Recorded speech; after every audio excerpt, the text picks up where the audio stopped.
Procrastination doesn't show up because you don't care. It shows up because something inside you is trying to keep you safe. That might sound strange, especially if procrastination has been causing you stress, guilt, or frustration, but procrastination isn't the problem, and it isn't self-sabotage. It's protection. If procrastination keeps getting in your way, let me say this clearly: you're not lazy. You are not broken. You are not secretly undisciplined. What you're experiencing is a protective response, not a personal failure. And once you understand what it's protecting you from, procrastination stops feeling mysterious. In this video, I'm going to show you what procrastination is actually responding to, why it appears most around your most important work, and how listening to it instead of fighting it changes everything. This isn't about forcing productivity. It's about understanding the system that's already running. Most people think procrastination means one of two things. Either you don't care enough or you're not disciplined enough. But look closely at what you procrastinate on. It's rarely meaningless tasks. It's usually that important email, the meaningful project, the thing tied to growth, identity, or self-improvement.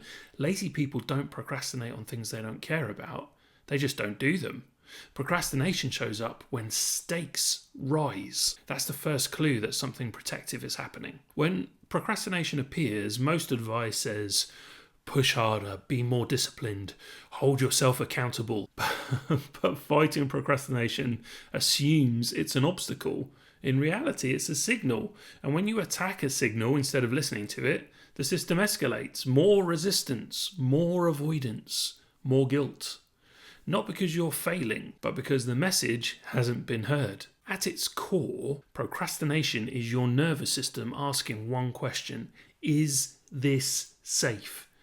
It's not doing this logically or consciously. It happens instantly, and safe here doesn't mean physical danger. It means emotional safety. It means protecting your identity. It means expectation safety. It means uncertainty tolerance.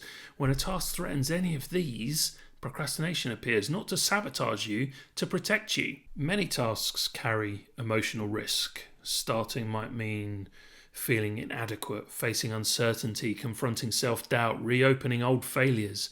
Procrastination protects you from feeling those emotions.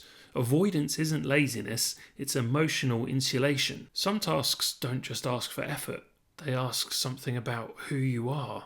This project says something about me. This result defines my ability. If I fail here, it means something. When identity gets involved, pressure skyrockets. Procrastination steps in to delay that threat. Not forever, just long enough to feel safe. Sometimes procrastination isn't emotional at all. It's logistical.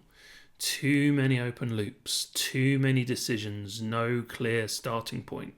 Your brain responds by pausing action entirely. That pause is not laziness, it's load shedding. Your system saying, this is too much right now. There's a subtle fear that often goes unnoticed. The fear that starting imperfectly will make things worse. That once you touch the task, the expectations become real. So procrastination protects you from locking yourself in, committing to a direction, removing the escape hatch. Delay preserves your options. That's safety again. Once you understand what procrastination is protecting you from, something clicks. Procrastination feels automatic because protection is automatic. It bypasses conscious choice. By the time you notice avoidance, the decision has already been made by a deeper system. This is why willpower fails. You're trying to override protection with pressure, and pressure is what triggered it in the first place. When you stop treating procrastination as the enemy, shame drops, pressure drops, resistance softens. You don't suddenly become hyper-motivated, you become available to start, available to focus, available to continue. This is what real momentum feels like: calm, steady, repeatable. Instead of asking, why can't I just do this? Ask, what is this procrastination protecting me from right now? Then listen, not to judge, not to fix immediately, just to understand. The answer tells you exactly what needs adjusting. Once you know what's being protected, you can lower the stakes, you can reduce expectations, you can shrink the task, you can add permission to stop. You're not removing safety, you're creating it. And when safety is present, action doesn't need to be forced. It emerges. So please hear this. Procrastination isn't trying to ruin your life. It's trying to protect you from something that feels unsafe. When you fight it, protection gets louder. When you listen to it, the system can relax. If you want a clear, step-by-step way to apply this to reduce pressure and rebuild momentum without burnout, the Momentum Reset method is linked in the description. And if this resonated with you, I'd love to know, what do you think your procrastination has been protecting you from? You don't need to try harder. You need to feel safe enough to start.